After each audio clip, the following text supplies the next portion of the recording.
2017 թվականի հոկտեմբերի 16-ին Դանիայի արտահանումների վարկավորման գործակալությունը հայտարարեց, որ դադարեցնում է Valex խմբի շուրջ 62 միլիոն դոլարի վարկավորումը, որն իրականացվում էր VTB Հայաստան բանկի միջոցով։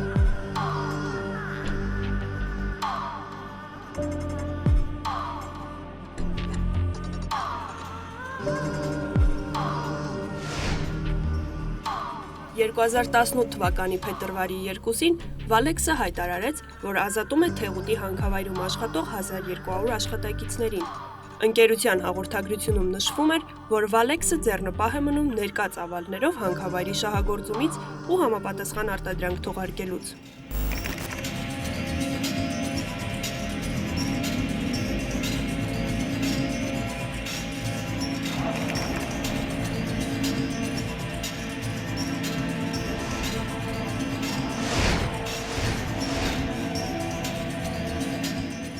«2012-ին Valex-ի նախկին փոխնախագահ Գագիկ Արզումանյանը հայտարարում էր, թե Թեղուտի հանքի շրջանում գործելու է ջրի շրջանառության բացառապես փակ համակարգ։ Տեխնոլոգիան, որը մենք առաջարկում ենք ներդնել Թեղուտում, այն է, ինչ որ աշխարհի զարգացած երկրները հասել են դրան, դա նշանակում է, որ արտադրական ջրերի արտահոսք որևէ ստորերկրյա կամ բաց ջրային ավազան տեղի չի ունենալու։ Նման մի հաղորդագրություն 2014-ին տարածեց նաև Valex-ը։ Շրջակա միջավայրի մոնիթորինգի եւ տեղեկատվության կենտրոն ՊՕԱԿ-ի հետազոտությունը փաստում է, որ շնող գետի ջրի որակը 2017-ին եղել է ամենավատ, 5-րդ կատեգորիայի։ Ջրային էկոհամակարգերի անկախ փորձագետ Սեյրան Մինասյանը հետազոտել է շնող գետի ջրերի որակի դինամիկան 2009-ից 2015 թվականների ընթացքում։ Նրա հետազոտությունը ցույց է տալիս, որ ջրերի որակը այդ ժամանակահատվածում հանքարդյունաբերական գործունեության ընդլայնմանը զուգահեռ անշեղորեն վատացել է։ Դե շնող գետը արդեն օգտագործելի չի։ Այս շնող գետի շրջակայքում ինչքան հողեր կա, եթե չի ջրվում, ասենք դրանք չօգտագործող տարածքներ են։ Մարդիկ նյութական տնտեսական վնասներ են կրում։ Տարածքում անասունին չես կարա ստիպես, որ այդ թունավոր ջրից չխմես։ Խմում են, ասենք, սերունդ չեն տալիս։ Կա հարևաններ ունեմ, ասենք, մի քանի տարի առաջ 10.000 անասունից 7-ը վիժել էր, ասենք։ Ապա շնոր ղեկավարություն։ Վերացերան անտառը։ Դիաղնիկ էր գյուղում մտնում, արջեր գյուղում մտնում, հասկանում ես, որպես այդպեսին համար է վերացածը։ Լորվա լեզու որոցեմ, ծամակ որտես դա միայն ծամական է, ասենքն մեջը բան չկա, էլ չկա այլևս։ Կարծեմ ես թվում է թե այնտեղ անտառ կա, բայց անտառ չկա, թալանված է, չկա։ Շնողցի Լյովա Ալիխանյանը մեղվապահ է։ Նա ասում է, որ մեղուների թիվը սկսել է նվազել։ Բաղադրությունը ապրանքային մեղրի որակը դեռ վատ չի, բայց մեղուները թուլանում են ու քիչ են բերում, որովհետև ասենք, եթե նա գնում է ջուր բերելու, նա հետ չի գալիս։ Քան այդ պահը որ արտահոսք կա, նա հնարավոր չի տեղ հասնում։ Մի քանի գրամանոց կենթանի հնարավոր չի կարա հետ գա։ Նա այնքան դա վերցրեց կամ այդ հոտից կանեց, նա ոչ էլ կարա թռչի տեղից։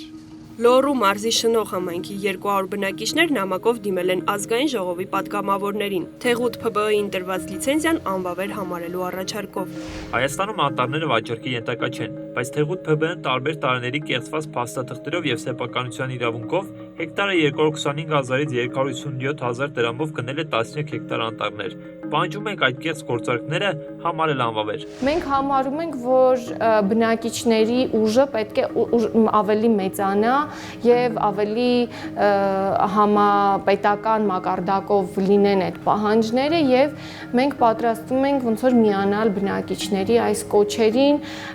ավելի հուժկու դարձնել պահանջները եւ այլն։ Հանքավայրի շահագործման համար Թեղուտ ՓԲԸ-ն պետք է հատեր 357 հեկտար անտառ եւ պարտավորվել էր կրկնակի ծավալով 714 հեկտարի վրա ծառեր տնկել։ Ըստ Valex-ի կայքի 2009-ից 2015 թվականների անտառապատվել է 482 հեկտար տարածք։ Հատվող մակերեսի յուրաքանչյուր հեկտարի դիմաց մենք ապահովում ենք կրկնակի ծավալով անտառապատում հենց հարակից համայնքների շրջանում։ Ընդ որում ոչ միայն ծառատունք, ինչպես մենք բազմիցս հայտարարել ենք, այլև 7-8 տարի այդ տնկված տարածքների հանդեպ խնամ, մինչև այն ժամանակ, որ նրանք կտեղափոխվեն արդեն անտառի կատեգորիա։ Բնապահպանները նշում են, որ նման անտառներ գոյություն չունեն։ Անտառները գոյություն չունեն։ Իրենք անտառ չեն տնկել։ Ասենք 700 քանի հեկտար պիտի տնկեին։ Հիմա այստեղ ծառի շիվ կա, մի Այս, երկու ծառը դրա։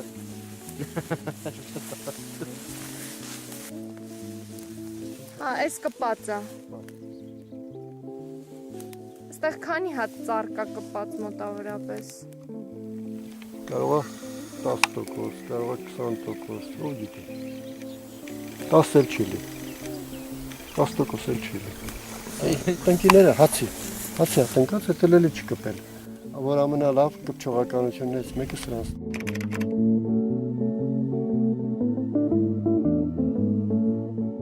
Թեղուտի հանքավայրի շահագործումը չի սահմանափակվում բնապահպանական խնդիրներով։ Ոչ պակաս խնդրահարույց է իրավական կողմը։ 2007 թվականի հոկտեմբերին Valex խմբի եւ Հայաստանի կառավարության միջև պայմանագրի համաձայն Թեղուտի հանքավայրը պետք է շահագործվի 2 փուլով։ Հանքավայրի հաշվեկշռային պաշարներն օգտագործման ամբողջ ժամկետի համար կազմում են 105 միլիոն տոննա, որոնք պետք է շահագործվեն 2 փուլով։ Առաջին փուլում 8-3 տարի պետք է արդյունահանվի 57.1 միլիոն տոննա, իսկ մնացած 47.9 միլիոն տոննա պաշարների շահագործումը կարող է իրականացվել միայն հաջորդ փուլի աշխատանքային նախագիծը հաստատվելու պարագայում։ Պայմանագրում ուղղակիորեն ամրագրված է, որ նշված ժամկետի ավարտին պայմանագրի գործողությունը դադարում է, եթե ընկերությունը սահմանված կարգով չի ներկայացնում հաջորդ փուլի շահագործման աշխատանքային նախագիծը կամ ներկայացված նախագիծը չի ստանում փորձաքննությունների դրական եզրակացություններ։ Դեռ 2014 թվականին բնապահպանության նախարարությունը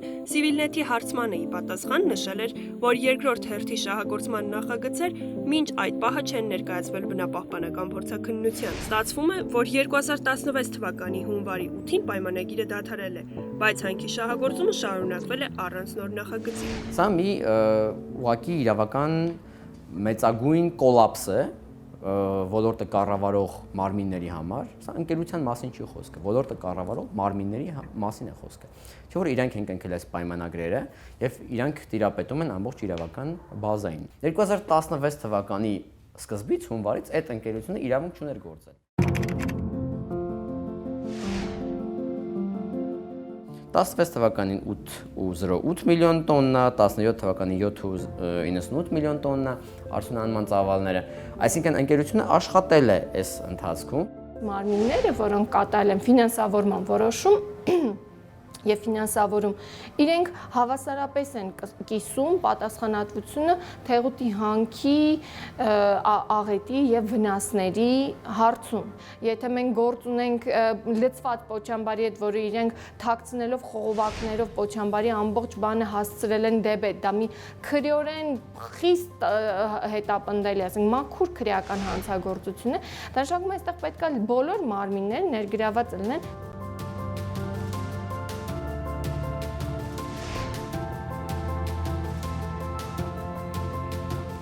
Ըստ փաստաթղթերի, Պոչամբարի ծավալը 174 միլիոն խորանարդ մետր է։ Valex խմբի տվյալներով տարեկան արդյունահանվել է 25 միլիոն տոննա պղնձի խտանյութ։ 25 միլիոն եթե կոպիտ հաշվարկով ասենք, եթե 174 միլիոն խորանարդ մետրի մեջ 25 միլիոն տոննան ոչինչ է, 5-7% լցվածություն։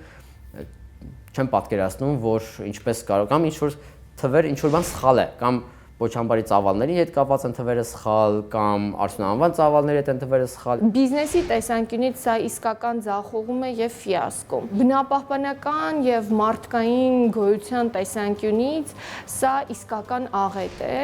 ողբերգություն է։ Թեղուտը կորսված տարածք է։ Բնապահպանական առումով այդ հատվածը, Թեղուտ շնորհ այդ մի հսկայական հատված, ինքը այլևս ոչ բնապահպանական տեսանկյունից, ոչ տնտեսական զարգացման, այլ հեռանկարների տեսանկյունից ինքը այլևս արժեք չի ներկայացնում իրանից։ Հիմա ամուսար են ուզում շահագործել, ոնց որ դեժավյու լինի, copy paste նույն տերմինաբանությունը, ինչու եք մեզ նույնացնում մյուս ընկերությունների հետ։ Խնդիրը այստեղ այն չէ, որ ընկերությունները լավն են կամ վատն են, խնդիրը կառավարման ոլորտի մեջ է։ Իրենք քանի որ այդ պարտավորությունները իրենք են խախտել, այսինքն իրենք ֆինանսավորել են մի բան, որ չի անպատասխանում իրենց գրածին։ Իրենք բնականաբար չէին կարող այլևս թաքցնել իրավիճակը, որտեղ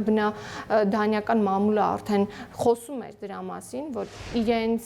ֆինանսավորածը չի համապատասխանում իրենց հաշվետվություններում ու զեկույցներում գրածին, եւ բնականաբար իրենք արդեն հետ են քաշվել։ Այդ ֆինանսավորումը դադարեցրեց ոչ ամենևին այն պատճառով, որ Թեղուտ ՓԲ-ն չէր իրականացնում սոցիալական բնապահպանական ինչ-որ պարտավորություններ։ Ես այդքան էնտուզիաստիկ չեմ դանիացիների նկատմամբ, որովհետև իրենց հետ հանդիպել ենք մի քանի անգամ, շատ ցինիկ մարդիկ էին։ Կարծում եմ պարզապես իրենց ֆինանսական պարտավորությունները ընկերությունը չի կատարել նրանց նկատմամբ, եւ ենթադրում եմ դրա պատճառով իրենք դադարեցրել են իրենց համագործակցությունը։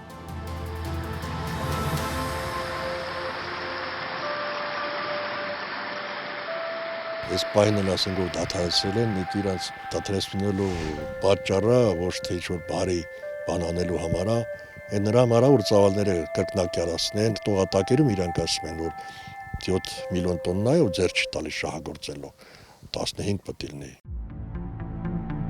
Թեղուտի պղնձամոլիբդենային հանքավայրի շահագործումը դադարեցվեց մի ժամանակահատվածում, երբ պղնձի միջազգային գները դրական դինամիկա ունեն։ Եթե 2008 թվականի ճգնաժամի ժամանակ պղնձի միջազգային գինը 1 տոննայի հաշվով ընկավ մինչև $3000, ապա 2011-ին այն հասավ պիկին $9800։ 2018-ի մարտին $6800 սահմաններում էր։ 2017-ի հունվար-նոյեմբերին Հայաստանից արտահանվել է ավելի քան 444,000 տոննա պղնձի խտանյութ, $527 միլիոն մաքսային արժեքով։ Սա արտահայտվում է նաև խոշոր հարկատուների ցանկում, որտեղ Թեղուտ ՓԲ-ն 2017-ին եղել է 11-րդ տեղում, վճարած 11.6 միլիարդ դրամ հարկերով։ Տնտեսական մեկնաբան Բաբկեն Թունյանի կարծիքով, թեև հանքարդյունաբերությունը կարևոր ճյուղ է, բայց բնապահպանական խնդիրները հաճախ անտեսվում են։ Կառավարությունը մատների արանքով է նայում բնապահպանական խնդիրներին ու հանքարդյունաբերական թույլտվությունները կարող է հենց այնպես առանց լուրջ ուսումնասիրության տալ։ Այնուամենայնիվ, Թունյանը կարծում է, որ Հայաստանը պետք է բազմազանեցնի իր տնտեսությունը եւ նվազեցնի կախումը մեկ ճյուղից։ Պետք է արտադրությունն ու արտահանումը դիվերսիֆիկացնել։ Ասում են դիվերսիֆիկացնել, դա չի նշանակում վերցնել ու ասենք ուղղակի արգելել հանքարդյունաբերությունը կամ խնդիրներ ստեղծել։ Ուղղակի հարկավոր է այնպես անել, որ մյուս ճյուղերը ավելի արագ զարգանան, որի արդյունքում կախվածությունը մենակ մի ճյուղից գնալով կթուլանա։